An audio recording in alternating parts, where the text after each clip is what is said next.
In Acts 2, we have the account of the Spirit being poured out on the day of Pentecost in great power. This event provokes varied reactions from the observers who, from many different nations and speaking many different languages, all hear the gospel preached in their own familiar tongues. Some are pricked in their hearts, while others think that the apostles are speaking their languages through the miraculous powers of alcohol. Peter responds to this latter charge as is recorded in Acts 2:14-17, citing the prophecy of Joel 2:28-32. I will read part of Peter's comments. But Peter, standing up with the 11, lifted up his voice and said unto them, Ye men of Judea, and all ye that dwell at Jerusalem, be this known unto you, and hearken to my words. For these are not drunken, as ye suppose, seeing it is but the 3rd hour of the day. In other words, it is too early for them to have gotten drunk. But this is that which was spoken by the prophet Joel. And it shall come to pass in the last days, saith God, I will pour out my Spirit upon all flesh, and your sons and your daughters shall prophesy, and your young men shall see visions, and your old men shall dream dreams.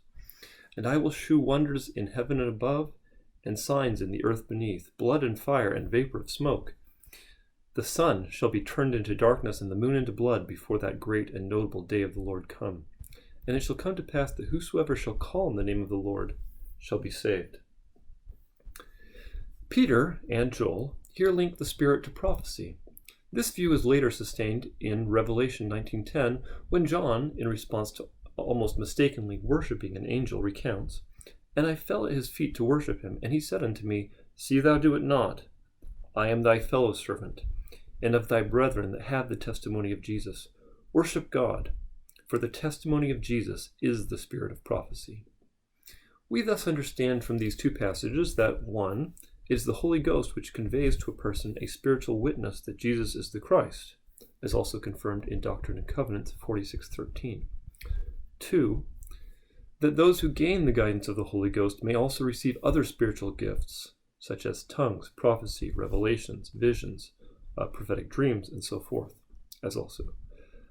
See also our Articles of Faith 1:7. And 3. That these are to be available in the last days according to Peter.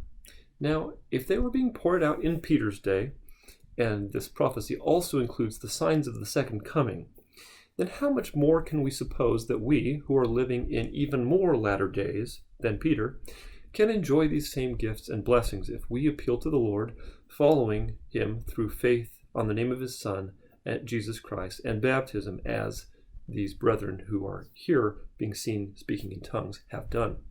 It would be a scandal if one were to suppose that these gifts were only to be available to benefit and bless God's children in the second to last days, and not on an ongoing basis according to their faith, until the prophecy were actually fulfilled in its totality, including the Lord's coming.